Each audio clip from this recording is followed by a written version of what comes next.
uma alegria muito grande poder estar aqui com vocês nesta noite.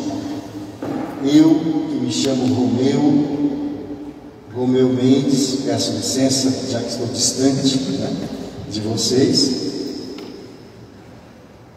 e venho lá de Campinas, onde moro, juntamente com a Rose, com quem sou casado há 27 anos, pela graça de Deus.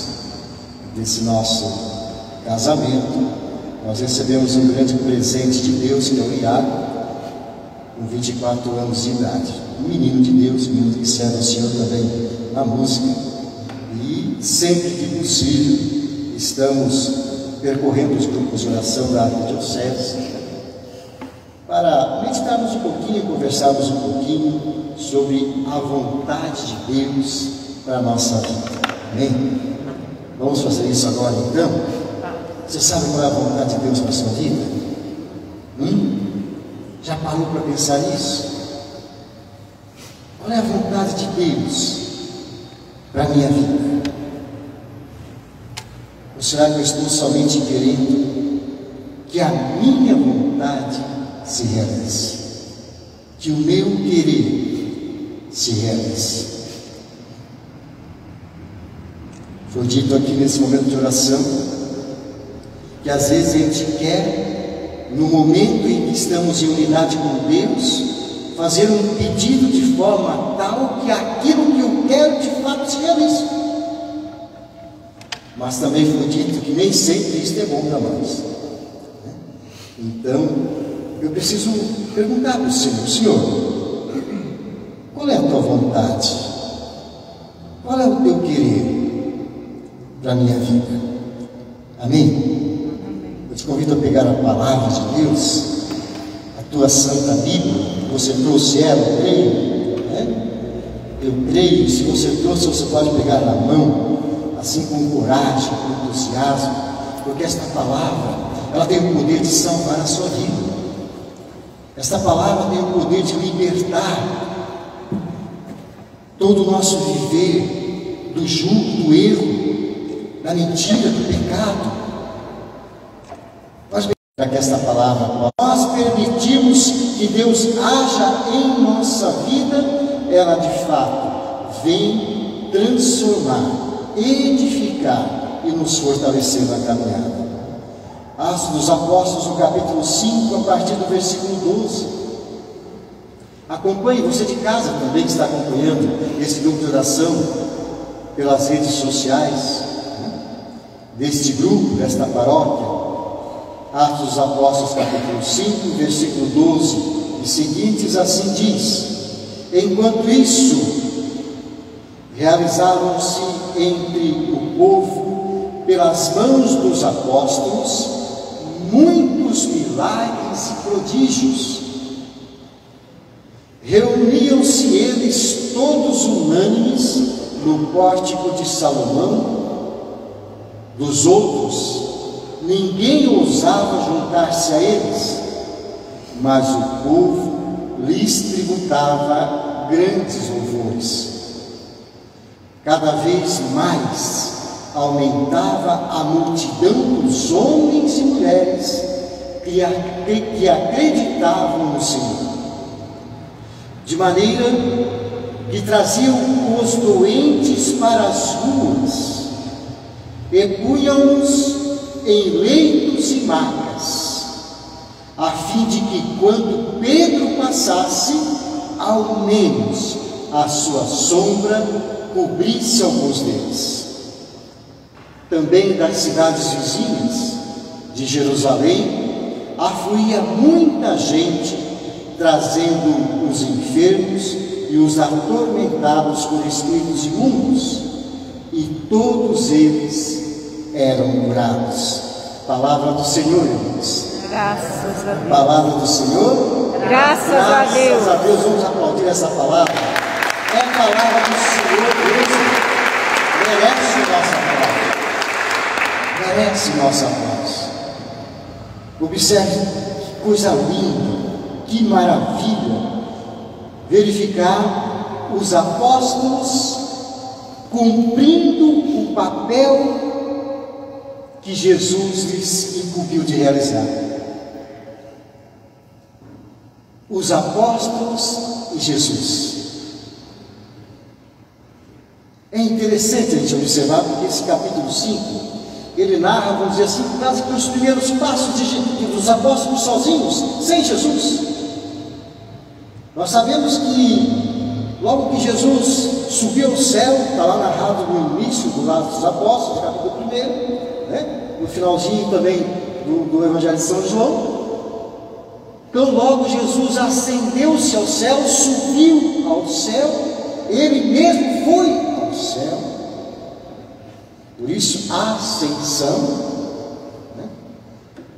Os discípulos ficaram meio que perdidos, com medos, trancados por algum tempo,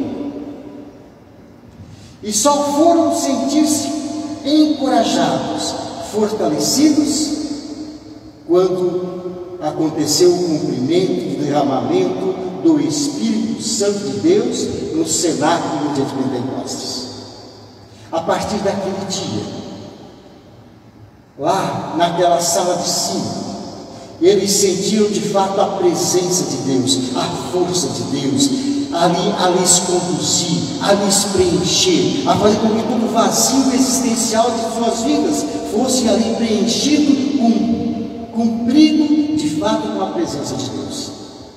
E quando a gente está cheio da presença de Deus, fortalecido pela presença de Deus, as pessoas que estão ao nosso redor, elas percebem essa presença, elas sentem essa presença, elas sentem a paz, elas sentem uma vontade de se aproximar, de conversar com a gente, elas percebem de fato que o nosso jeito de olhar, a nossa maneira de falar, se torna um pouco diferente daquela realidade que muitas vezes enfrentamos no dia a dia de nossas vidas. E foi assim que aconteceu com os apóstolos. Eles se encheram do Espírito Santo, fortaleceram-se para a caminhada, e por onde eles passavam, assim diz o texto, realizavam-se curas, milagres, verdadeiros prodígios, pela vida, pelo exemplo daqueles homens, daquelas mulheres, no seguimento de Jesus Cristo, nosso Senhor e Salvador. Amém? Isso era comum na vida dos apóstolos.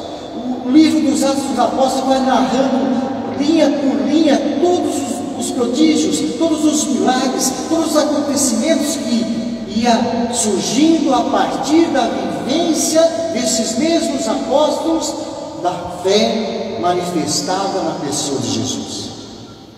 Linha por linha dos Atos dos Apóstolos. E esse aqui não é diferente, né? Esse não é diferente. Realizavam-se entre o povo, pelas mãos dos apóstolos, muitos milagres e prodígios. Muitos milagres e prodígios. E a palavra ainda vai dizendo, né, que ajuntava-se cada vez mais, aumentava cada vez mais a multidão dos homens e das mulheres que acreditavam de fato na pessoa de Jesus Cristo, nosso Senhor e Salvador. Aí eu pergunto, meus irmãos, minhas irmãs, para nós que vivemos a fé, você que me acompanha em casa, que vive a sua fé, que medita a sua palavra dia e noite, que reza o seu texto, o seu rosário, você que ministra música, por onde você anda, por onde você passa, com quem você conversa, você percebe uma mudança de vida? Você percebe um prodígio a realizar-se? Porque isto deve acompanhar a vida daqueles que acreditam em Jesus, que manifestam sua fé em Jesus Cristo, nosso Senhor e Salvador. Amém? Os prodígios, os milagres, as curas precisam acompanhar a nossa vida, precisam nortear o nosso viver, lá em casa, diante dos nossos familiares, lá no ambiente de trabalho. Na ocasião daquelas grandes enchentes, e uma delas aconteceu em Blumenau, região de Gaspar, onde de repente a água subiu de tal forma em que uma mulher e seu cachorro ficaram em cima de uma laje. Vocês se lembram dessa cena? Ficaram sozinhos em cima de uma laje, né? E ao redor delas a água subindo, levando as paredes, e a mais ou menos uns 20 metros, uns 10, 15 metros à frente, estava em cima de outra laje, o vizinho, que viu o perigo, que se ele não agisse naquele instante para salvar aquela mulher e seu cachorro, aquela mulher pereceria, aquela mulher morreria. Então precisou uma ação desta pessoa, desse vizinho, que logo pegou uma corda e, como se fosse laçar alguém, jogou esta corda até a outra laje, onde essa mulher se agarrou. E o homem, então, a outra família, foi puxando, mesmo que ela se enrolasse na água, fosse levada pela correnteza daquela força da água. Mesmo assim, os vizinhos puxaram e salvaram aquela pessoa que estava em perigo. Muitas vezes nós estamos em perigo. Esses apóstolos estavam em perigo. Eles tinham perdido o seu Senhor, estavam sozinhos. Mas de repente encontraram no derramamento da força do alto, no derramamento do Espírito Santo, a salvação de sua fé, a salvação de suas vidas, e eles experimentaram então uma vida nova a partir desse encontro pessoal com Jesus. Amém? Eu não sei qual é a situação da vida que você está agora passando, mas acredite, só a fé em Jesus, a abertura à graça do seu Santo Espírito sobre a nossa vida é capaz de nos salvar dessa situação, é capaz de nos resgatar desta vida mesquinha, desta vida de medo, desta vida de angústia, para uma vida nova, uma vida repleta de esperança, uma vida repleta de vida plena, vida abundante, não uma vida qualquer. Sabe, Jesus, ele veio e ele mesmo diz para nos trazer uma vida plena, uma vida abundante, não uma vida mesquinha, não uma vida medrosa, não uma vida cheia de angústia, de sentimentos de revolta. Não. Eu vim para que todos tenham vida, e vida em abundância. Essa é a vontade de Jesus para mim e para você. E somente nele nós encontramos esta vida plena, esta vida em abundância. Somente em Jesus. Amém? Em nenhum outro mundo nós poderemos encontrar esta vida plena, esta salvação, esse resgate da situação pequena, medíocre, sem significado que muitas vezes nos encontramos. Foi isso que aconteceu com os apóstolos. Eles tiveram esse encontro pessoal com Jesus, nesse momento difícil, de angústia de suas vidas. E a partir daquele momento, passaram a viver uma vida nova, e por onde eles passavam, pelo caminho que eles iam tirando, como diz o texto, a própria sombra de Pedro curava as pessoas. Ai, tão bonito! Viver em Jesus Cristo, viver a fé em Deus, deixar-se tomar pela graça do Espírito Santo, é permitir que o seu viver toque as pessoas que estão ao seu redor. Salve as pessoas que convivem com você. Isto é viver a fé.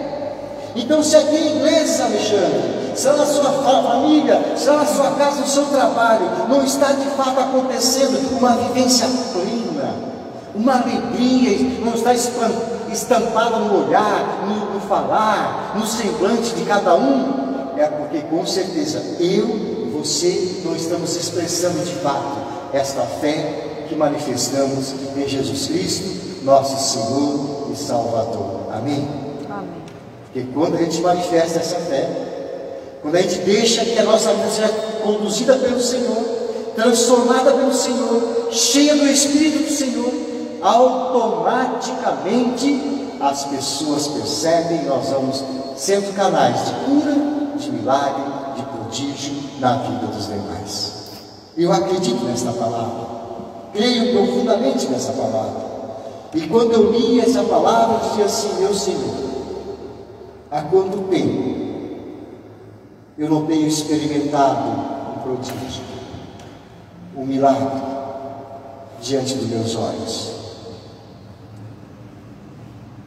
Eu me lembrava, quando li essa palavra, quando de um fato, há uns anos atrás, eu acredito, eu sou muito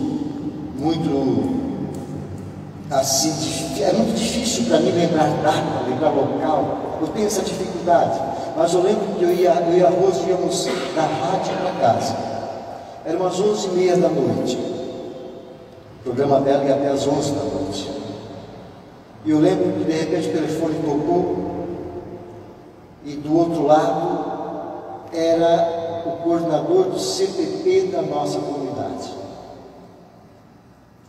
Aí ele disse assim para mim: Romeu, eu só pensei em você e a Rose. Eu já liguei para a paróquia para falar com o padre, mas o padre não atendeu. Não sei onde é que ele está. Você está dormindo? Então só me veio você e a Rose na mente. Você pode me ajudar? Eu disse: pois não, Paulinho, o nome dele, Paulinho. Se estiver ao meu alcance. O que foi? Ele disse assim: é que uma catequista nossa está visitando uma família, e quando ela chegou em casa desta família, ela encontrou o filho, o menino que ela dava catequese, em desespero, quebrando tudo dentro de casa. 2 vizinhos, mais o pai, estavam segurando ele, e não tinham forças para segurar esse menino. Tu pode me ajudar? Eu disse: puxa, Paulinho, tu vai comigo? Eu não conheço a família, não sei onde é que é, mas de imediato eu me recolhi da presença de Deus e disse: Senhor, se é preciso, eu estou à disposição, vamos lá, vamos juntos. Meus irmãos, eu cheguei lá, naquele local. Quando me aproximei do apartamento do prédio, já havia uma viatura da polícia estacionada embaixo. E a catequista já correu e pediu para mim: corre, meu, sobe, porque senão eles vão levar o menino. E eu sei que o problema dele não é mental.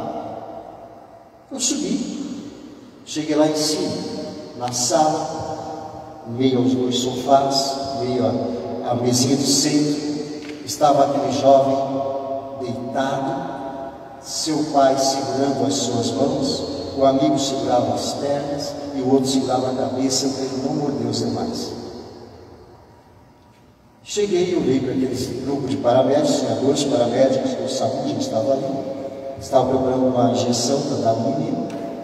Eu não era autoridade nenhuma civil, não podia chegar e me propor a fazer alguma coisa, mas me aproximei daqueles 2 paramédicos com a autoridade em Jesus, com a autoridade que Deus nos dá, porque Deus dá essa autoridade para nós que vivemos a fé. E eu pedi para eles: vocês me dão licença para que eu possa me aproximar desse menino? Eles olharam para mim e disseram: fica à vontade. Quando eles disseram fica à vontade, eu disse: é a minha vez. Eu me aproximei dele, perguntei pelo nome, peguei a mão do menino e comecei a chamá-lo, comecei a conversar, comecei a recitar para ele os versículos bíblicos e convidei ele a proclamar a fé em Jesus Cristo. Esta fé que você aprendeu lá na tua catequese, eu não só convidei, eu te ordeno agora em nome de Jesus que você repita comigo. Meus irmãos, não levou assim 5 minutos, nós fazendo aquele momento de oração. As mãos dele que estavam assim, como um guindaste de força, eles morreram-se, tipo morre. Eu imediatamente já disse para o pai, para os amigos dele: pode soltar. E eles não queriam soltar. Eu disse: solta o menino, pode soltar. Eu levantei daquele lugar, chamei a mãe e o pai, deram um abraço naquele menino. Os 2 paramédicos olharam para eles, olharam para nós, fecharam a maleta, colocaram a seringa de volta, se despediram e foram embora, e nós ficamos ali, bendizendo a Deus, que naquele momento foi liberto daquela situação. É isso que nós precisamos fazer. Confiar na presença de Deus na nossa vida, confiar na fé que nós depositamos, que nós vivemos de fato a fé. Esses prodígios, esses milagres que os apóstolos realizaram há 2000 anos atrás, eu e você podemos realizar sim. Basta que nos deixemos guiar, basta que nos deixemos conduzir pela força que já está presente em nós pelo batismo, pela força dos sacramentos que já se manifestaram em nós, pela experiência que nós temos nesse grupo de oração todas as semanas. Nós precisamos permitir que Deus haja através de nós. Amém? Amém. Isso é possível. Basta crermos. Basta deixarmos Deus agir. Eu não sei a fé que você tem experimentado, mas eu sei que essa que eu vivo, esta que um dia me resgatou, ela é uma fé capaz de remover montanhas. Te convido a inclinar um pouquinho a tua cabeça. Mesmo você que está em casa agora,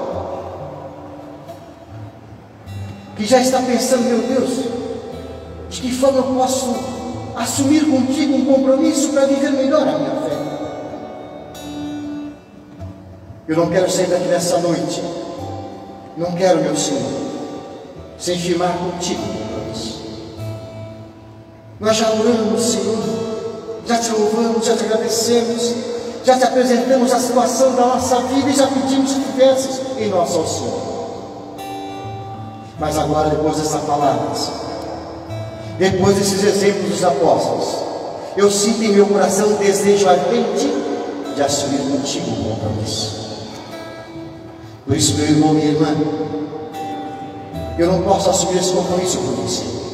É você e Deus. É você e Deus. Assume esse compromisso agora. Senhor, como os apóstolos, vai aí falando com o Senhor, você, não com as minhas palavras, com as suas palavras, dizendo, assim como os apóstolos, Senhor, eu quero subir a minha fé.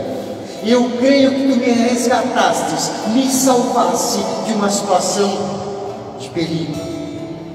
Eu creio que me destes uma vida nova.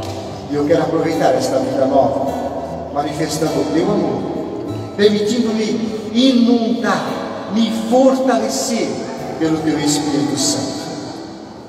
Por isso, Senhor, nessa noite, eu firmo esse compromisso de Te acolher em minha vida como meu Salvador, como meu Senhor, e de Te levar, Te anunciar, assim como os apóstolos Te anunciavam, para que mais pessoas experimentem essa vida nova, essa vida abundante que viesses trazer para cada um de nós.